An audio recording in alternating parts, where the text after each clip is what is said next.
Во 12:30 часот има заседание на Законодавна правна комисија, седница на Законодавна правна комисија во Собранието, на кој ќе се разгледува една главна точка на дневен ред, а тоа е застарување на побарувањата. Побарување, значи се подразбира застарување на побарувањата кон сите доверители.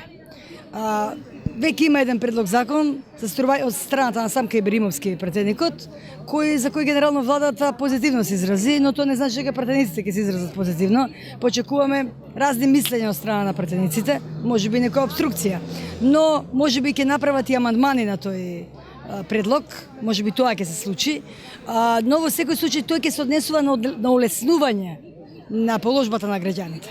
Значи, ако има застарување, де факто дел од овие луѓе ќе се спасат, дел од оние 130.000 луѓе кои се блокирани во Македонија ќе се спасат со тоа застарување. Значи, имаме многу тешки кривични дела поврзани со извршителите. Например, има едно кривично дело без извршна исправа е одземена куќа од страна на извршителка која работи на територија на Западна Македонија. И тука е човекот на кој му е одземена таа куќа без извршна исправа. Јас кога го прашав претседателот на извршна комора какво дело кривично е без извршна исправа да се одземе имот, тој ми рече дека тоа е најтешко кривично дело. Значи тоа е нешто без судски налог кога некому ќе му одземеш имот. Јас не знам, и во Турско го немало тоа, да некому дојдеш му го земеш имотот ти како цивил или како уште полошо, не како цивил, туку како личност, како лице со посебни овластувања од страна на државата, тоа се извршителите. Злоупотреба правели нотарите со нотарските платни налози, бидејќи тие во вонсудската наплата се еден вид на суди и преку нив оди таа наплата. Значи, порано беше во рамките на судот, сега е со нотарски платен налог. Нотарот облака тога и станува судија. Ниту прави увид на доверителот, дали е увид на делото, значи на делото не е тоа дело, на долгот. Дали е вистински, дали е реален, дали е, по друга страна, дали е должникот во состојба да го плати. Па ја знаете луѓе во какви субстандардни услови живеат. Без вода, без струја, живеат во многу тешки субстандардни услови. На тој човек со 12.000 пензија или со 9.000 пензија ти да му извршуваш, а и тука имаме невработени лица. Значи многу и тие мене многу ми се јавуваат такви. Вика, ние сме невработени и не може да се одблокираме. Па не може, вика. Уште 20 години, тоа се луѓе под 40, 50, 30, зависи. Не можеме, вика, да се одблокираме и живеат во сивиот дел. Значи денеска очекуваме да видиме какво застарување ќе донесат на долг, односно на побарување, се извинувам, и дали воопшто денеска ќе го донесат. Ако не денеска, ќе почекаме некој ден.